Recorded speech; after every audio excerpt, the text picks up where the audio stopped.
corporate secrets revealed. Ever wondered what happens behind closed doors? Well, welcome to the dark side of the corporate world. Now that's a funny term, dark side. And I first heard about that when I joined LinkedIn many years ago. Someone I know sent me a private message saying, welcome to the dark side, which I thought, well, that's an interesting thing to say.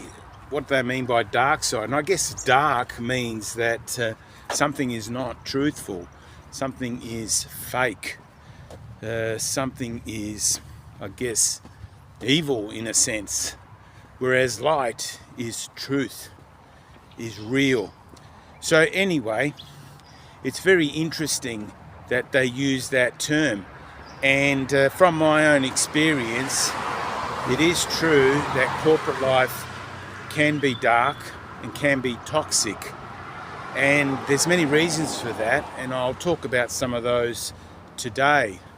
You'll be surprised to know that 75% of employees do feel stressed because of their workplace.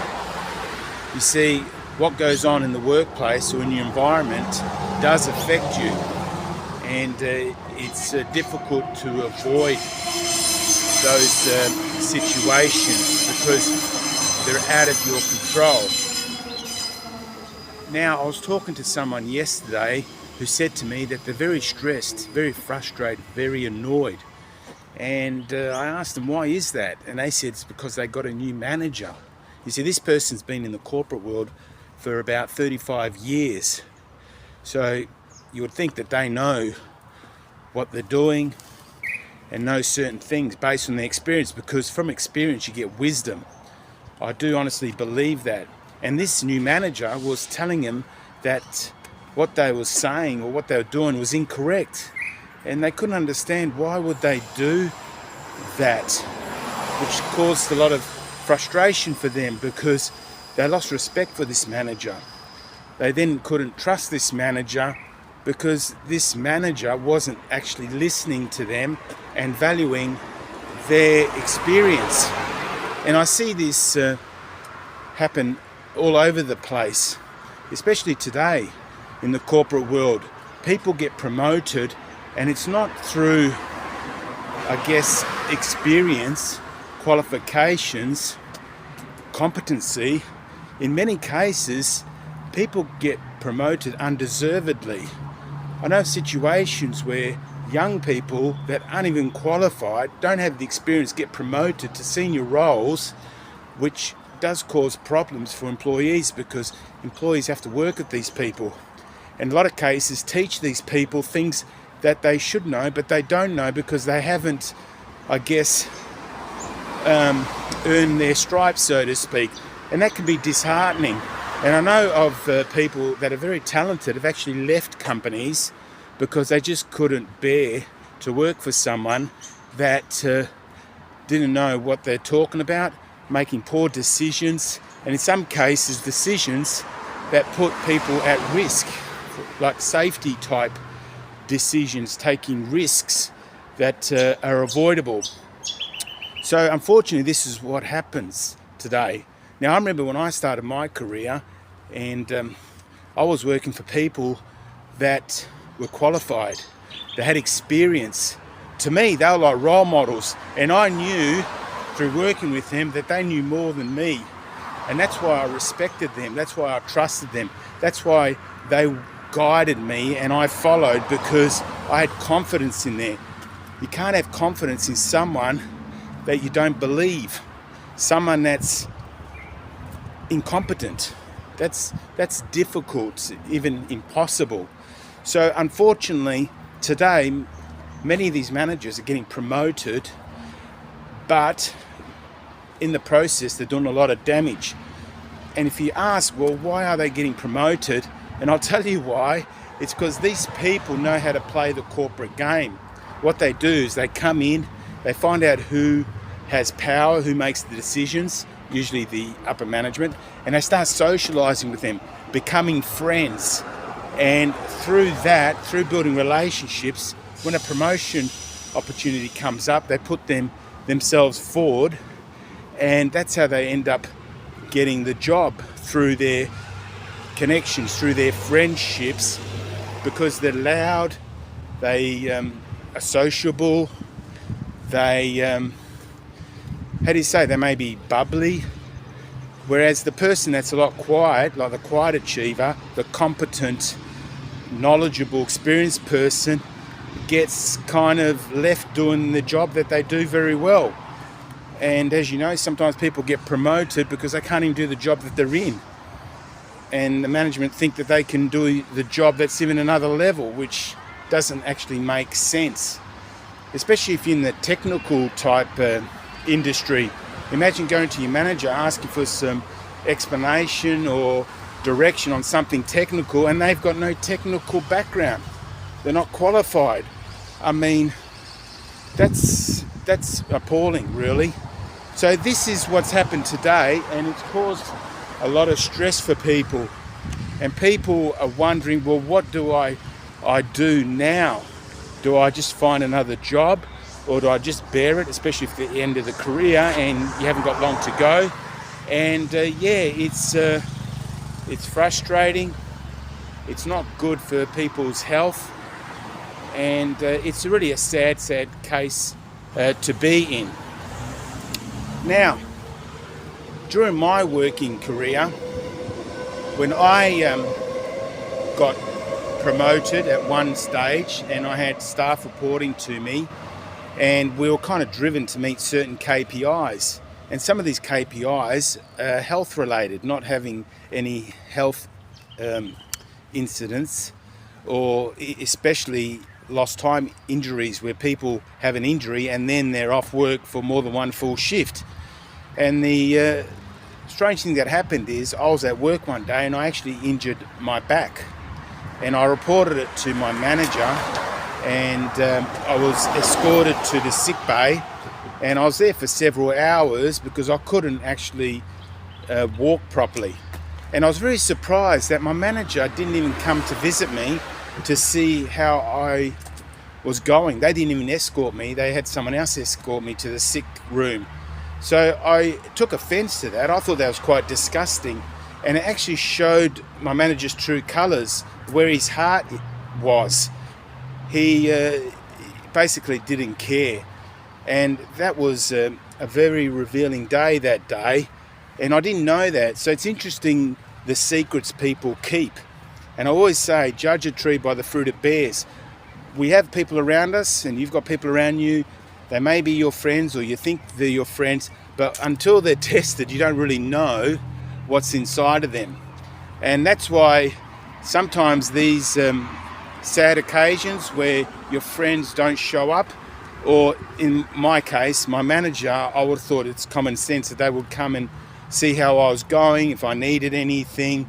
No, they just weren't interested. They just carried on as if nothing happened, which is appalling, really. Especially as a leader, you've been also trained to show some sort of care, empathy for your employees. Because that's how you get the best out of them. That's how you get them to be engaged. Anyway, this particular manager looked like they couldn't care less. And I'm actually happy that I realised that, but I did take offence, and that's just the way it was. And what was interesting is, after I returned to work, after many weeks of recovering, I realised they wrote up a report saying that I had a minor incident, but it wasn't a minor incident. It was actually a lost time injury because I was away for many, many days. But they didn't record that because that looks bad on the manager's part. So to me, they manipulated the records, trying to cover up what happened. And I took offence to that too. And I didn't say anything at first. But then after a period of time, I thought, well, this is silly. This is not right. This is wrong. So I approached my manager. I actually wrote him a letter and said, look, what happened should have been recorded as a lost time injury. And I would like that to be corrected. They obviously weren't very happy with that approach. And I realised after that I had a target on my back. They were trying to push me out. And what they did, they ended up doing like a little restructure, a thing called spill and fill, And what they did is they actually took all my staff away from me and assigned them to other managers. And it was just a matter of time where I would be leaving that organisation. So yeah, I felt isolated. I lost my staff. They took away my work. It was just a game they were playing, hoping that I would just leave off my own accord, but I didn't.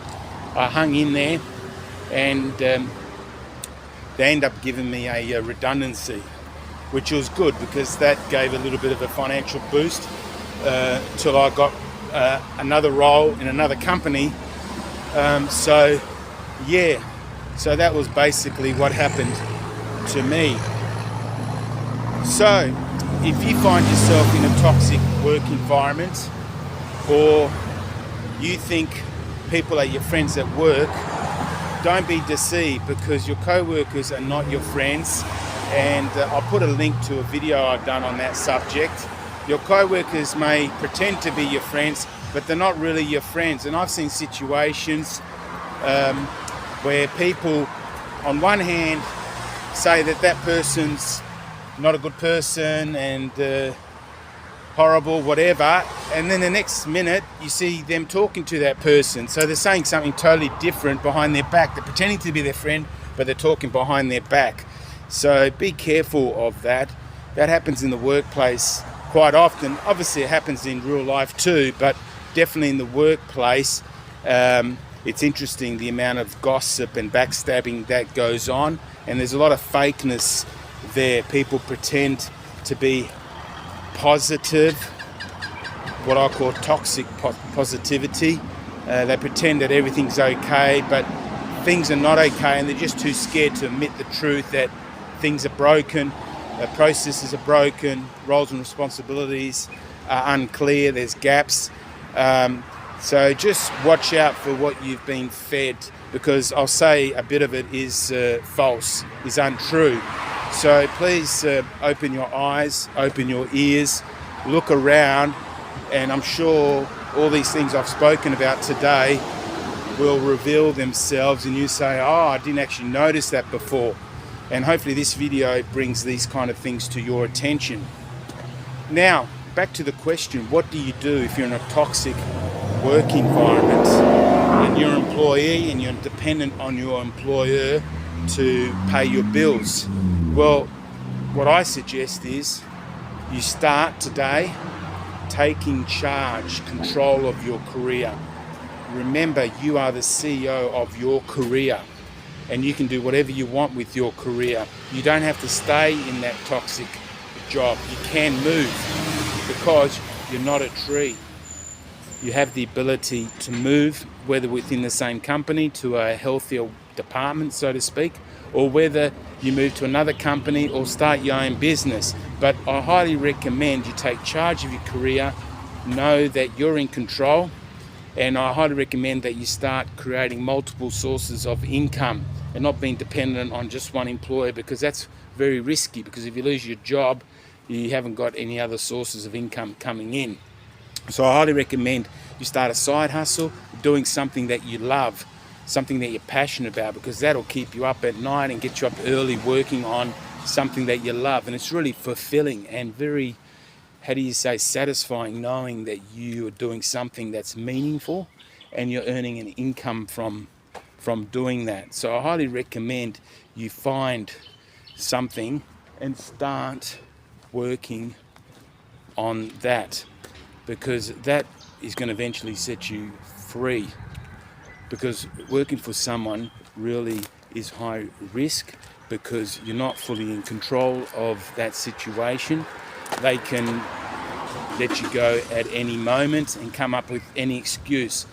Like, I know cases where people are high performers, but once they put a target on your back, what they do is they start falsifying documents. They write you up as if you're not doing your job properly, that you need training. They start micromanaging you, start to put pressure on you, overloading you so you fail. They set you up for failure to justify letting you go. It's all just part of the corporate game. These are the tricks that they play.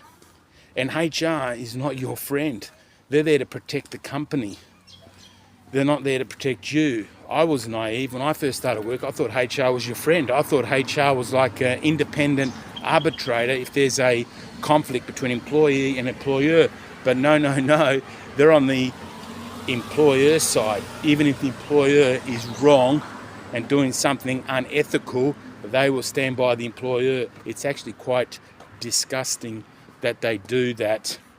And over time, you realise that, and many others have realised that. But at first, I guess we're all naive. We don't know because we've been fed the lie that HR is there to look after employees and fairly arbitrate if there's any conflict. So, like I said, the best thing you can do for yourself is become independent to a sense by creating multiple sources of income. And to me, that's really the answer to help eliminate stress, and also gives your mind something else to focus on, so you don't go home thinking about the toxic day you just had. Now, if you are feeling lost or directionless in your career and you're thinking of getting some help, that's actually something that I specialize in. I've created an online course called Profitable Career Launcher, which will help you get career clarity and therefore direction. I'll put a link in the description. I also do private one-on-one coaching, and you can apply for that through the link in the description. Now, I love to hear from you. Have you experienced any of the things I've mentioned in your workplace? If you have, please feel free to share them below in the comments. And if you're already subscribed to my YouTube channel, I want to thank you for your support and encouragement. I really appreciate you. If you're not already subscribed to my channel and you're interested in this type of content or career-related content from someone that's got over 45 years of working experience, from employee to employer to business owner, then please consider subscribing to my channel. You also want to hit that notification bell so you don't miss out on any future videos. And if you got some value from this video, please do give it a thumbs up so it can reach and help other people. If you have someone that's going through a stressful time at work and needs to hear this message, please do share this video. Like I said, if you got any comments, please share them below. Or if you got any other topics you think I should do a video on, please type them below and I'll consider doing a video on that topic. Thanks again for watching, and I'll see you next time. Bye for now.